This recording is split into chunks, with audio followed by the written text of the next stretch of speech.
Apalagi Persija ini kan salah satu klub besar, banyak yang menyoroti Ya. juga, jadinya orang-orang pada kayak, wah ngapain gini-gini. Dan bahkan mereka udah terang-terangan kalau target musim depan itu juara. Oke. Ini udah terang-terangan, mereka udah, jadi dari manajemen udah nyampein ke staf pelatih kalau misalnya target musim depan itu juara. Oke. Versi kita nih, versi Pari Match News, kita punya 4 tim yang difavoritin jadi juara ya. Ya. Musim ini yang pertama Persib Bandung juara bertahan, Dewa United, ada Bali United dan juga Persija Jakarta. Ada 4 tim ini. Nah, dari 4 tim ini kira-kira kalau dari lu pribadi, prediksi lu lebih ke yang mana nih?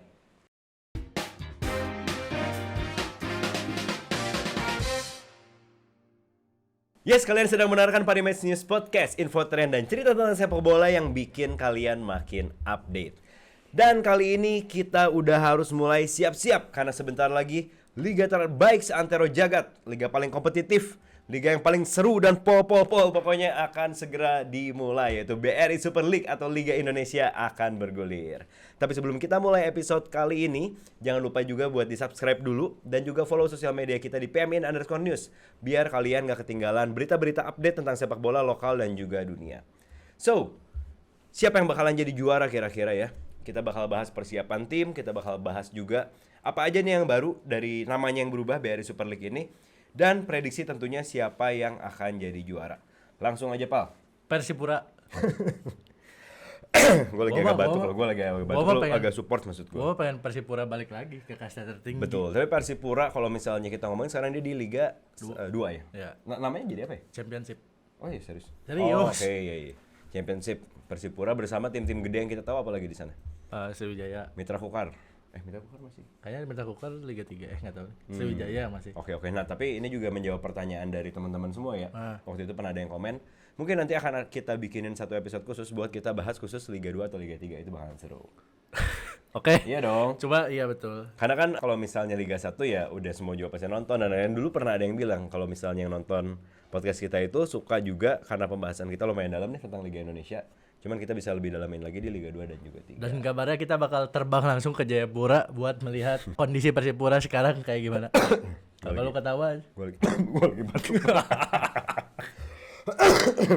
Tapi Oke. ya. Liga Super League. Super League. Nggak boleh nyebut Liga 1. Masih bingung karena nama di Instagramnya juga masih Liga 1 match. Liga 1 apa gitu namanya? Masih. Itu kan nama Instagram mungkin pas ada perubahan udah ada akun yang iseng duluan kayak bikin ambillah ntar dijual mahal dibeli biasanya kayak gitu. Biasanya kayak gitu. Cuma yang berubah itu tadi betul nama, bahkan nama PT LIB-nya aja berubah kalau nggak salah. Oh iya. Malah. Iya. Iya gitu. Namanya. Cuma gue lupa nama si PT LIB-nya ganti jadi apa? Ilik kalau nggak salah. Oh iya, karena logonya juga jadi I-League gitu logonya. Iya benar. Betul itu. Terus Liga 2 jadi Championship, Liga 3 tuh masih Nusantara kalau nggak salah. Oke. Nah itu perubahan, terus regulasi yang berubah. Betul, beberapa Sekarang regulasi berubah. Jadi 11 pemain asing yang bisa didaftarin sepanjang musim. Betul. Tapi itu tuh cuma perubahan terakhir, info yang kita dapat itu yang bisa masuk ke DSP daftar susunan pemain per pertandingan itu cuma 9. Oke. Jadi 2 diantaranya tuh di tribun atau misalnya ya udah kalau away gak diajak atau gimana gitu. Nah itu juga banyak juga aturan-aturan sampai nanti hadiah dan lain-lain juga berubah yang bakalan kita bahas di akhir. Oke. Kalau misalnya kita ngelihat timnya dulu nih, timnya ini kita punya 18 tim seperti biasa. Dan juga kalau misalnya kita sebutin satu-satu, ini sesuai alfabet atau mau sesuai prediksi juara menurut kita? Sesuai tahun lahir. Nggak semua kita hafal ya. Ya, bahkan ada yang tahun lahirnya kayak Dewa, tahun lahirnya berapa? 2023 ya. Enggak dong. Dewa baru 2 tahun ya? Baru bener. Jadi ada Arema, Bali United, Bayangkara Presisi, Borneo, Dewa, Madura, Malut United, Persebaya, Persib Bandung, Persijap Jepara, Persik Kediri, Persis Solo, Persita Tangerang, PSBS Biak, PSIM Yogyakarta, PSM Makassar dan juga Semen Padang. Oke.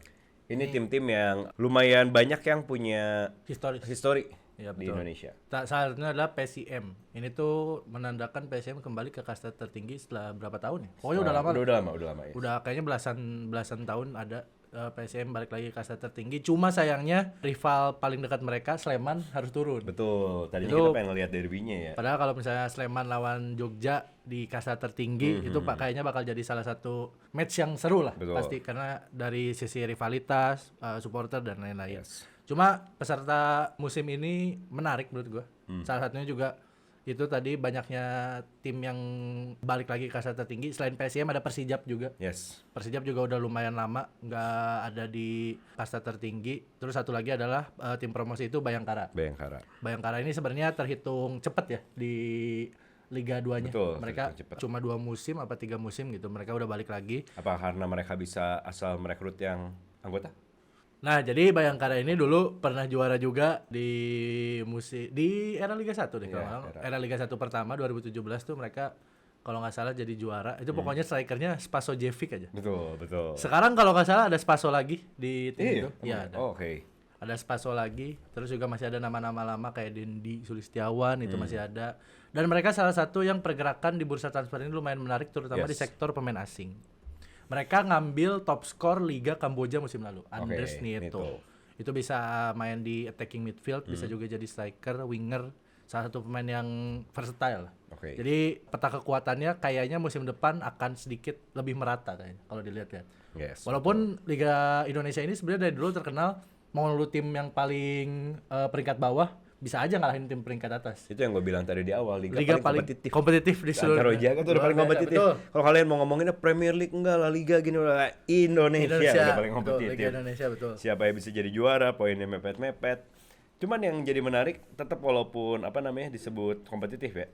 Ada tim yang benar-benar difavoritin buat juara. Itu pasti. Yang pertama sang juara bertahan Persib Bandung. Dewa juga dengan segala kedalaman skuad, segala belanjanya. Okay. Persija Jakarta juga yang terus ngerekrut pemain, mempersiapkan timnya. Dan yang terakhir juga Bali United yang sering disebut-sebut benar-benar bersiap dengan tim kepelatihan barunya dan juga persiapannya ditambah dia terkenal punya fasilitas yang oke juga. Ya betul. Ini menariknya adalah keempat tim yang lu sebut tadi agak ini ya. Gue sih sebenarnya belum nonton satu-satu match pramusimnya. Okay. Jadi nggak semuanya gue tahu apakah di musim depan bakal ada perubahan taktikal atau kayak gimana. Karena yang masih dari musim lalu itu cuma Bojan Hodak sama Persib dan Jan Oldrikering sama Dewa. Oke. Persija ganti, Yes. Bali United juga ganti. Jadi pasti bakal ada sedikit perubahan lah. Pasti di taktikal, strategi dan sebagainya itu pasti ada perubahan. Cuma kalau kita ambil yang dua teratas dulu lah ya musim lalu. Persib sama Dewa. Persib bongkar pasang pemainnya banyak. Ya betul. 13 sampai 14 pemain keluar dan pemain asing diganti semua. Betul. Jadi sekarang Persib ada 9. Siapa ya Persib tuh pemain asingnya? Nggak ada. Oh full ya? Full diganti ya? Bahkan kan musim lalu 8, sekarang Persib udah punya 9 pemain asing dengan terakhir Frans Putros. Asal Irak ya? Pemain yang masih aktif di timnas Irak. Jadi salah satu tambahan. Jadi mereka sekarang punya 9 pemain asing. Terus pemain lokal yang direkrut juga nggak kaleng-kaleng sebenarnya. Betul. Sadil, Dewangga, betul. Alhamrahe Hanusa. Itu 3 nama yang skalanya oke lah di liga kita. Apalagi 2 diantaranya label timnas, Dewangga sama Sadil. Walaupun Persib juga kehilangan pemain-pemain label timnas juga. Irianto balik ke Persebaya, Edo ke Dewa. Jadi maksudnya substitusinya sebenarnya cukup seimbang lah. Ya. Tapi yang paling mau gua sorotin adalah pemain asing sebenarnya. Karena dibandingin sama musim lalu, pemain asing yang sekarang itu secara kualitas mungkin di atas. Kualitas ya. Karena maksudnya pemain-pemain yang diganti itu kayak gua ambil contoh David Silva sama Ciro aja. Dua itu pemain yang paling ikonik lah ya dari dulu mesin golnya Persib. 2 pemain ini bintang di Liga 1. Cuma maksudnya kan umur mereka juga nggak muda lagi. Kita nggak tahu fisik mereka kuat untuk selalu main 90 menit atau enggak di setiap pertandingan. Akhirnya diganti sama nama-nama baru. Kalau misalnya kita apple to apple sama posisi, berarti posisi David Silva ini diganti sama 2 pemain, ada Ramon Tangki dan William Barros. Kalau posisinya Ciro ini, nah ini posisi Ciro yang sebenarnya kok secara posisi nggak ada head to head pemain asingnya. Lo baru perhatiin, Berginho itu dia versatile, dia bisa di tengah, bisa di kanan. Terus di William Marsilio itu sebenarnya lebih ke posisinya Tyrant kan. Dibandingin sama Ciro. Nah, yang mungkin secara skill, gaya mainan mirip Ciro itu justru Sadil. Oh iya, soalnya sempat juga ada tuh di TikTok apa di mana gue lihat lewat yang ngebandingin, apalagi Sadil waktu lagi di Piala Presiden kalau nggak salah ya, yang nunjukin beberapa skillnya lah gitu. Itu ya orang udah ngebandingin itu sama Ciro. Ya, posisi Ciro ini justru dipegangnya sama Sadil lah, walaupun Sadil tuh lebih sering operasi di kanan, Ciro di kiri kan. Cuma sekarang posisi winger kiri Persib juga ada Beckham Putra, itu juga lagi naik banget musim lalu. Apalagi semenjak masuk ke timnas ya, namanya makin naik juga. Iya betul. Cuma salah satu yang menurut gua bakal jadi salah satu faktor adalah kan Bojan ini terkenal dia ini suka main kita nyebutnya apa ya? Pragmatis mungkin ya. Jadi gimana tuh pragmatis? ya jadi maksudnya dia bukan selalu pengen timnya pegang bola atau kayak gimana, tapi satu dua sentuhan tuh bisa jadi peluang counter attack. Persib musim lalu banyak banget momen-momen mereka cuma pakai 2-3 pemain tapi bikin peluang berbahaya bahkan gol. Nah, itu yang gue sorotin dengan misal kita beranggapan anggaplah Bojan Hodak masih menggunakan itu di Liga 1 ya. Kalau untuk di Asia gue yakin pasti ada twist. Nggak mungkin penerapannya sama dengan apa yang dilakuin di Liga 1. Salah satu faktor paling kuatnya adalah Persib kelihatan lebih serius buat memperdalam barisan pertahanan kalau menurut gue. Jadi sekarang opsi di barisan pertahanan itu banyak banget. Dan kebanyakan pemain-pemain yang bisa main lebih dari satu posisi. Kayak salah satunya Frans Putros tadi. Frans Putros kemarin debutnya di lawan Western Sydney itu dia main back kiri. Padahal dia tuh lebih banyak main sebagai back tengah back tengah dan back kanan. Bahkan bisa main sebagai gelandang bertahan. Jadi dia udah bisa satu orang nama Frans Putros ini udah bisa nge-cover 4 posisi lah kita anggap. Terus juga yang baru ada Hamrah Hehanusa itu bisa di kanan juga, bisa jadi back tengah juga posisi aslinya. Dewangga. Sama kayak Putros persis. Bisa back tengah, bisa back kiri, back kanan. Sempat dicoba di Persib, gelandang bertahan juga bisa. Jadi sekarang kalau misalnya ada pemain yang cedera akumulasi, itu penggantinya tuh mirip-mirip lah. Masih satu level lah. Lumayan leluasa lah ya. Jadi bongkar pasang pemainnya lebih enak karena kalau kita berkaca sama musim lalu, kalau antara satu Nick atau Gustavo Franca cedera, yang gantinya udah pasti Bonevo. Yang secara level dan juga umur segala macam udah enggak penghujung karir udah enggak sama posisinya. Terus juga maksudnya kadang kepaksa harus ngegeser, bukan geser sih. Kakang aslinya back tengah, tapi kan maksudnya mereka Kakang terkenalnya musim lalu di fullback kanan. Fullback kanan.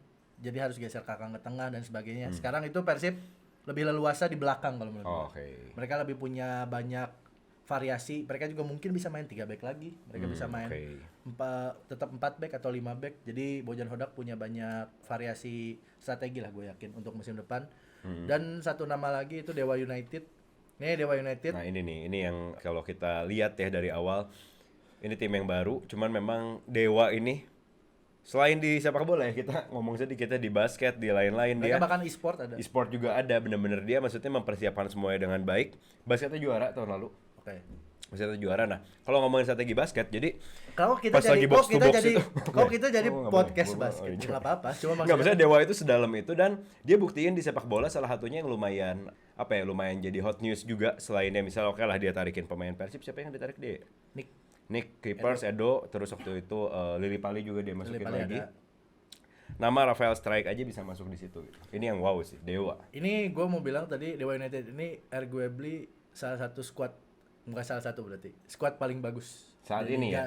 Di Super League musim depan. Ini squad paling bagus, merata mereka. Kedalaman squad dari depan, tengah, belakang bagus. Karena kita kan sering mention kalau musim lalu salah satu weakness-nya Dewa itu di belakang. Betul. Mereka depan mah udah gol lah ya, udah aman banget lah. Tim paling produktif lah. Depan tengah itu udah aman. Cuma belakang kadang sering bikin error, blunder dan sebagainya. Dan mereka menjawab dengan ngedatengin Nick. Betul. Mereka ngedatengin Edo dan Wahyu Pras. Yes. Itu maksudnya 3 nama yang skalanya langsung masuk starting line up itu. Itu nama-nama starting line up. Dan jelas itu bakal jadi tambahan kekuatan banget. Dewa udah nggak bisa dianggap kayak tim yang nggak balance. Karena kita musim lalu ngelihatnya mereka bisa menang 6-0 tapi match berikutnya tiba-tiba kalah 1-3 atau kayak gimana gitu karena lini belakangnya nggak terlalu solid dianggapnya. Belum lagi mereka kipernya masih Sonny Stevens. Itu salah satu kiper yang bagus banget di liga kita. Jadi Dewa ini salah satu yang skuadnya merata. Dan lu tadi mention lini depan mereka ini ya kita coba lihat ya untuk 3 posisi doang kan. Kita anggapnya Dewa main 4-3-3 kan? Ya itu paling basic lah, paling basic atau 4-2-3-1 pokoknya ada 3 penyerang kan, kiri kanan tengah. Untuk ngisi 3 posisi aja mereka punya Egy, Alex Martin, Septian Bagaskara, Taisei Marukawa, Privat Mbarga. Itu juga salah satu yang top. Rafael Strike, Stefano Lillipali, Feby Eka. 8. Dan 8 ini kalau di tim lain kayaknya ini semua starting line up sih. Sangat mungkin dah. 8 pemain ini kalau di tim lain mereka kayaknya udah maksudnya lebih mudah untuk dapat menit bermain. Yes, betul. Sedangkan kalau di Dewa 8 pemain ini harus bersaing buat dapetin 3 posisi. Dan itu maksudnya Old Recurring ini jadi punya banyak banget variatif karena pemain-pemainnya tipikalnya beda-beda. Oke. Alex Martin sama ambil contoh Alex Martin sama Septian Bagaskara yang sama-sama striker. Beda cara mainnya.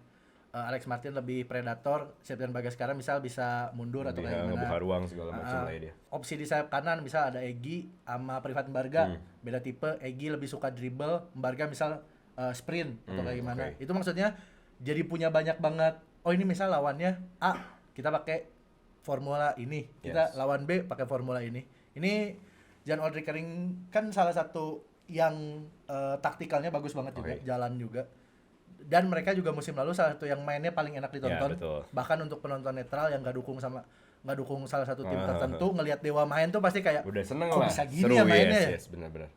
Karena itu tadi selain lini depan, lini tengah mereka solid banget. Mereka punya Jaja, Alexis Mesidoro, Ricky Kambuaya. Ricky Kambuaya masih ada di sana. Theo Numberi. Jadi maksudnya lini tengah mereka juga gokil lah. Jadi dua nama ini masih ada di daftar calon kuat jadi juara Super League musim depan. Oke, nah tapi kalau misalnya kita ngomongin Pal, Dewa ini ya walaupun terlepas dari misalnya dia punya budget yang banyak ya, dia bisa ngegaji pemain dengan besar dan lain-lain. Menurut lo apa yang bikin pemain-pemain ini bisa mau datang ke Dewa? Terlebih tadi yang lo bilang, di depan aja udah ada 8 nama. Pasti ada pertimbangan mereka sebagai pemain-pemain yang, apalagi beberapa yang masih di usia yang muda lah, masih di usia yang lagi top-topnya. Itu oke deh, gue ke Dewa. Padahal mungkin kalau misalnya mereka bertahan dengan ya angkanya kurang lebih nggak jauh, atau mungkin ada tawaran dengan angka yang sama, mereka lebih bisa dapat menit bermain. Apa Dewa ini mau jadi PSG-nya Indonesia atau jadi JDT-nya Indonesia ke depan? Itu sih kalau menurut gue salah satunya adalah ambisi sih.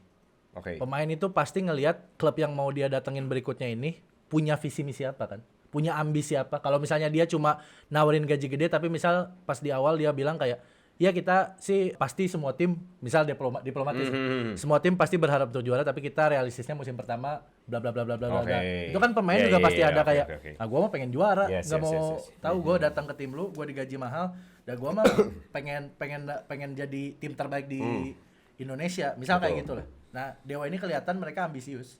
Jadi salah satu alasannya kenapa pemain-pemain walaupun misalnya udah penuh karena maksudnya itu tadi pemainnya masih muda. Mereka udah bukan nyari uang doang. Bukan nyari angka doang. Jadi salah satu yang ditawarin gue yakin adalah ambisi. Selain karena Dewa main di Asia juga, mereka kan maksudnya Dewa main di Asia. Itu advantage buat skuad yang gemuk untuk bisa main di beberapa kompetisi itu jadi lebih banyak jam terbang kan. Makanya kita butuh Piala Indonesia. Betul. Ada nanti Piala Kemerdekaan. Itu kan persiapan U17. Gue begitu melihat berita Piala Kemerdekaan. Nah, U17 main. Coach Nova itu. Terus saja Coach Nova. Coach Nova kita bakal lihat lagi. Oke, berarti Dewa United tapi emang sih ini skuad paling mewah dan juga ada juga berita yang sempat dibaca. Yang sempat gua baca begitu ini kiper kalau nggak salah sama Edo atau beberapa pemain pas baru datang. Yang pertama disebut beberapa pemain baru semua nyebut ini training centernya oke banget. Ya itu juga. Berarti mereka benar-benar mempersiapkan tuh semuanya lengkap. Nggak cuma on the field lah ya. Nggak cuma on the field, nggak cuma mewah-mewahan nih gue bisa rekrut siapa aja yang mau gue rekrut misalnya gue rekrut pelatih bagus, pemain bagus tapi dari segi itunya pun oke banget ternyata. Nah itu makanya jadi salah satu alasan. Padahal Dewa ini kan jatuhnya klub baru ya. Yes. Gue ngeliat fenomena Dewa ini mirip-mirip sama awal-awal kemunculan Bali United sebenarnya. Betul. Bali United awal-awal punya fasilitas bagus di Bali yang terkenal. Memang kita bisa sekalian apa ya mungkin buat pemain refreshing. Hiburan. Karena maksudnya kan Bali kotanya kota apa namanya? Wisata lah. Kota destinasi wisata Bali itu. Itu mirip-mirip lah. Kemunculannya Dewa sekarang itu mirip-mirip sama Bali di awal-awal mereka datang walaupun beda treatment mungkin. Karena Bali di awal-awal tuh kalau lu inget mereka pernah satu timnya tim U19 kita. Oh iya, betul. Itu hampir semuanya ke Bali tuh pelatihnya Indra Syafri juga. Iya. Itu tuh dulu dalam rangka apa ya? Kayaknya agak disengajain deh kalau nggak salah. Iya itu tujuannya tuh biar pemain-pemain yang udah kebentuk. Oh jadi ya udah aja mainnya terus solid gitu ya. Ternyata itu juga bukan jawaban. Maksudnya setelahnya nggak berkembang apa gimana? Gimana lah. Jadi kemunculan itu mirip sama Bali. Bali musim ini juga menarik karena mereka kedatangan pelatih grade A kalau menurut gue. Mereka kedatangan mantan pelatih Eredivisie musim lalu ngelatih PEC Zwolle kalau nggak salah. Johnny Janssens ya kalau nggak salah. Nama pelatihnya itu tuh dia musim lalu sama PEC Zwolle itu dia ada di peringkat 10 dari 18 tim di Eredivisie. Which is gak jelek dong. Iya betul. Sangat bagus dong. Iya. Jadi maksudnya ini akan jadi warna juga dan maksudnya karena dia berasal dari Belanda, Bali United musim depan juga warnanya Belanda. Itu Banyak dia. banget pemain-pemain dari Liga Belanda walaupun gak semua Eredivisie ya. Ada yang dari Liga keduanya, Liga ketiganya bahkan atau liga-liga lain yang deket-deket sama situ lah, ada Liga Luxembourg kalau nggak salah. Nah itu jadi maksudnya warnanya di antara kan Persib musim depan Brazil sama Argentina dominan nih. Cuma ada Putros sama Adam Prisbeck yang notabene bukan Latin. Terus Dewa mayoritas pemain asingnya adalah pemain yang udah hatam sama liga kita. Liga 1 ya betul, Liga Indonesia. Terus tadi yang satu tim lagi Persija itu hampir semua full Brazil. Ya, aromanya samba banget pokoknya. Samba banget, betul. Persija. Nah, Bali United ini warnanya Eropa, lebih tepatnya Belanda. Ya. Jadi itu yang gue bilang tadi, peta persaingannya mereka gaya yang diterapin itu kayaknya bakal beda-beda. Betul. Ini 4 tim yang favorit, beda-beda bener. Ini yang jadi seru ya. Seru. Bener. Gak sabar banget gua. Kita berarti gak sabar banget. Gak usah gimana ya gua? terlalu excited berlebihan dong. Biar. Terlalu excited berlebihan. Tapi gue juga mau mention itu tadi kita belum bahas Persija. Ya. Persija kedatangan pelatih baru juga Mauricio Souza. Kalau nggak salah dia pernah ke Madura deh beberapa tahun lalu. Oke. Nah dia balik lagi ke Indonesia dan dia langsung ngebawa banyak pemain dari Liga 2 sama Liga 3 Brazil. Ini juga yang sempat rame diomongin. Sempat rame, terutama karena Liga 3 Brazil. Iya. Tajuk Liga 3 itu Liga sih 3-nya yang itu. bikin. Walaupun sebenarnya masih Brazil gitu. Cuma Dan kan secara regulasi masih masuk. masih masuk. Nah, itu dia cuman yang jadinya apalagi Persija ini kan salah satu klub besar, banyak yang menyoroti juga. Jadinya orang-orang pada kayak ngapain gini. Dan bahkan mereka udah terang-terangan kalau target musim depan itu juara. Oke. Ini udah terang-terangan mereka udah jadi dari manajemen udah nyampein ke staf pelatih kalau misalnya target musim depan itu juara. Oke. Jadi bebannya lumayan berat. Mauricio Souza di musim pertamanya harus bisa ngeracik. Nah itu mungkin, tapi gue ngelihatnya kayak Mauricio Souza kan langsung dikasih target tinggi nih. Jadi dia mikir gue harus ngambil pemain-pemain yang gue akrab, gue familiar sama gaya main dia. Udah tahu ya. Okay. Mau itu pemain bintang tapi kalau dia nggak bisa handle-nya kan percuma kan. Jadi maksudnya dia setidaknya dengan dia malang melintang sempat pegang tim di Liga Brazil Serie B kalau nggak salah, Liga Brazilnya. Jadi dia lebih tahu lah sama si karakter pemain A, B, C karena kemarin juga di match launching mereka lawan Arema itu pemain nomor 10 mereka bagus tuh, Gustavo Franca kalau nggak salah namanya. Itu mainnya oke banget. Gue suka gaya mainnya. Salah satu kayak mirip-mirip klasiknya pemain Brazil kalau datang ke sini lah. Jadi bakal seru. Termasuk kalau kita musim depan ngelihat El Clasico Indonesia versi Persija, itu dua-duanya banyak pemain Brazil. Ini akan sangat seru ya. Kita akan melihat derby Brazil. Ya, kita akan melihat. Walaupun kemarin juga ada berita lagi gue sering baca berita ya dari banyak berita yang gue. Kalau misalnya Persija ini ada kemungkinan besar nggak mainnya di JIS. Oke, ini kalau misalnya kandangnya di Persija. Kandangnya Persija, jadi ada kemungkinan nggak mainnya JIS. Mungkin alasan keamanan sih, karena kan dia nggak ada terkelari segala macam. Tapi ini adalah apa namanya tahunan sih. Apanya? Maksudnya venue belum ditentuin untuk El Clasico itu tahunan. Betul. Cuma maksudnya kan Persija ini udah resmi pakai JIS di iya. ini. Cuma maksudnya gue sih berharapnya mainnya di JIS sih. Maksudnya bakal ngelihat ya hopefully kita juga bisa nunjukin supporter Indonesia itu kayak yang oke, kita udah dewasa nih bisa. Ya. Maksudnya ya pasti ada cancan ada apa-apa, oke nggak apa-apa, cuman nggak akan ada keributan, nggak akan ada anarkis, dan itu bakalan aroma derbynya makin seru tuh. Dan yang gua Persib diteror secara dekat itu kayak keren. Dan yang gua belum tahu itu musim depan supporter away udah boleh atau belum ya? Nah ini juga ada satu fakta menarik. Jadi kemarin di preskon itu Bapak Ferry Paulus ya, kan dia masih direkturnya. Sebenarnya aturannya yang gua baca itu belum resmi banget, tapi dia udah mulai mengajukan dengan kasus seperti ini. Karena kan nanti hubungannya itu ada ke pihak kepolisian, ada ke pihak keamanan dan lain-lain lah. Nah jadi dia bagi 3 kategori. Yang pertama itu rivalitas. Contoh kayak Persija, beberapa klub lain. Ya Indonesia Persija lah yang paling besar ya. Arema Persebaya misal. Nah itu tuh dia masukinnya jadi nama kategorinya rivalitas tinggi. Itu dilarang total. Nggak boleh. Nah ada yang semi rivalitas. Contoh? Semi rivalitas atau bahasa lainnya tuh resistensi atau apa gitu. Contohnya itu kemarin itu yang PSIM dengan apa ya? Pokoknya ada yang sempat jadi kedua tim ini pernah ketemu. Terus pernah ada satu kejadian. Kejadiannya belum terlalu lama. Itu dibatasi, diperbolehkan tapi dibatasi. Kayak gitu. Jadi ada kondisi khusus lah. Nggak ada histori, cuman ada histori singkat atau apa misalnya. Nggak ada kejadian apa-apa nih. Cuman pulangnya bus pemainnya dilemparin. Nah takutnya kan ada sesuatu. Nah itu yang kayak gitu-gitu. Disebutnya semi rivalitas. Terakhir non rivalitas. Yang emang dua-duanya sama-sama aman. Itu baru akan diajukan untuk boleh away kayak gitu. Supporternya. Oke. Ini yang menarik sebenarnya. Menarik.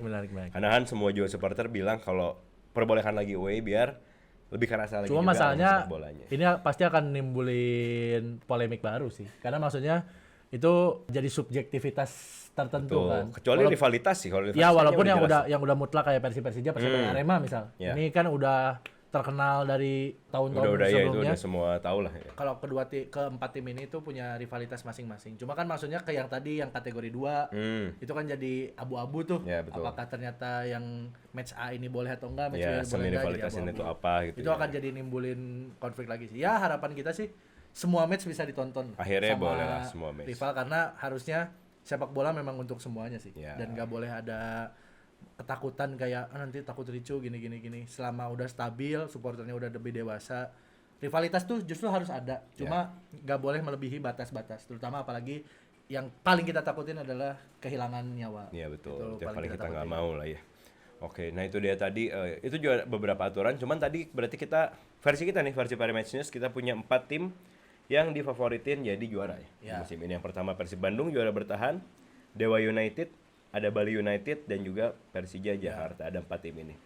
Nah, dari 4 tim ini kira-kira kalau dari lu pribadi, prediksi lu lebih ke yang mana nih? Ini juaranya aja ya. Juaranya. Kalau di liga Dewa sih. Dewa United. Dewa. Oke. Mereka punya squad paling komplit. Terus kedalaman squadnya paling bagus, punya pelatih bagus. Mereka di segala aspek mendukung lah Oke. untuk jadi juara. Cuma bedanya sama tim-tim yang sisanya itu nggak jauh. Sama Persib, Bali, Persija tuh nggak jauh. Mereka bisa jadi banget penantang juara musim depan. Oke. Nah, kalau versi gue sih, gue melihat dari 4 tim ini kayaknya yang condong bisa kembali merebut gelar juara adalah Persib Bandung. Persib hat-trick jadi menurut. Hat-trick. Karena mereka bakalan nothing tulus kalau menurut gua. Gua enggak melihat dari squad ya. Tadi lu udah bahas dari squad. Mereka lebih nothing tulus, mereka mau coba fokus ke Asia. Cuman karena bukan nothing tulus sih, maksudnya mereka main lepas aja. Mereka nggak ada tekanan buat jadi juara walaupun mereka tetap targetin juara misalnya. Justru karena itu mereka bisa main lepas dan itu yang bisa bikin juara kayak musim lalu lah. Iya. Mereka jalan tiba-tiba Cuma bisa gua jadi ngelihat Persib tuh musim depan bakal lebih fokus ke Asia kayaknya. juara. Oke. Mereka pengen lebih jauh di Asia. Jadi kayak dan beberapa kali si CEO deputinya kan Pak Adit bilang kayak kita pasti masih pengen dapat gelar di Liga Indonesia, cuma Asia jadi salah satu target lah. Untuk bisa melangkah jauh karena kan musim lalu mereka cuma sampai babak grup kan. Betul. Dan ini bakal dimulai di minggu depan lawan Manila Tiger. Ya, itu juga yang bakal kita lihat ya. Betul. Oke, nah itu dia. Jadi tadi kalau prediksi gue masih Persib Bandung dari Noval Dewa United. Nah kalau kalian nih kira-kira dari 4 tim ini atau misalnya dari semua tim, kira-kira ada nggak nih tim yang nggak kita sebutin berpeluang juara, tapi menurut kalian sebenarnya bisa banget buat jadi juara? Jangan lupa tinggalin di kolom komentar. Apalagi tim favorit kalian nih yang nggak kita sebut. Nggak apa-apa, kalian langsung bela aja ke kita ya. Betul. Tim gue pasti juara karena ini, karena itu menurut analisis kita. So sekarang kita akan bahas sedikit. Tadi sebenarnya udah agak disinggung tentang hal-hal yang baru-baru nih. Karena Indonesia kan senangnya yang baru-baru, selalu baru-baru. Kita tuh pengen selalu ingin fresh dar dorger pokoknya kita kan. Nama jadi Super League, oke, nggak masalah. Tadi jadi I-League itu ya kalau nggak salah nama PT-nya ya, nama LIB-nya. Terus yang baru lagi tadi udah sempat disinggung kuota pemain asing. Kuota pemain asing itu jadi 11 dengan 9 ya. 9 bisa masuk DSP. Yang di lapangan berapa? 7 di lapangan, 9 masuk DSP, totalnya ada 11. Jadi ingat-ingatnya 11 9 7 aja udah. Wow. Berarti itu dia menandakan apa ya? Gak usah tahun ini Indonesia pola-pola 80 enggak kadang-kadang pola-pola gitu. Oke, itu kuota pemain asing yang tujuannya katanya biar klub-klub yang bersaing di Asia itu bisa lebih leluasa, bisa lebih punya banyak ini, cuman biar adil semua juga jadi. Tapi kan maksudnya perubahan dari yang tadi dari 11 jadi cuma 7 yang bisa masuk dan 9 tuh usulannya Pak Erik ya. Oke. Tapi kok kemarin bilang Pak Erik gak mau ngurusin liga. Katanya mau fokus. Oke, jadi memang maksud Nopal ini Erik Cantona itu kan dia dia emang pemain lah dulunya bagus, kali ini dia kan udah lapal gitu. Oke, itu dia aturannya. Terus nah, hadiah juara naik 40% dari yang dulunya tuh 5M atau 5M sekian. Sekarang tuh jadi 7,5 miliar rupiah. Tapi masih di bawah Piala Presiden ya? Masih. Piala Presiden gokil sih. Goks. Bab. Ada aja ada 7,5 miliar masih di bawah Piala Presiden, guys. Dan yang terakhir ini dia perubahan yang menurut gua di balik segala kontroversi. Namanya perubahan pasti menimbulkan polemik kontroversi dari kuota pemain asing. Tadi Nopal juga singgung sedikit, ada Pak Erik segala macam. Ini hadiah masih di bawah Piala Presiden. Nama juga orang kan pada bilang ngapain. Ini satu-satunya perubahan yang paling gua suka. Walaupun sebenarnya masih dirumorkan, cuman kayaknya udah hampir fix. Ini perubahan yang paling penting dari semua. Yang ini nih baru nih, kita perlukan nih. Trofi mau diganti. Oh iya itu. Desain trofi mau diganti. Itu. Penting. Penting. Tapi kita selalu ganti-ganti tuh. Betul. Biar. Gak pernah ada yang fix persis dah kayaknya. Kok jadi bergengsi? Kok Champions League? Kok jadi punya makna? Ya, tapi kita sampai menemukan yang pas kali. Betul. Maksudnya. Dan mungkin ya nanti dari lekuknya, dari warnanya. Itu dia. Betul. Yang penting itu bukan trofinya, tapi kebanggaan tim yang dapat gelarnya itu. Betul. Trofi itu hanya piala kosong, lebihnya adalah cerita. Betul. Dokter yang ada di film Cars. Dokter Hudson pernah berkata, Mission Cup hanya piala kosong. Itu masanya Dokter Hudson ini dia pensiun karena kecelakaan. Jadi kasihan juga dia. Dia mau bahas Cars aja gimana?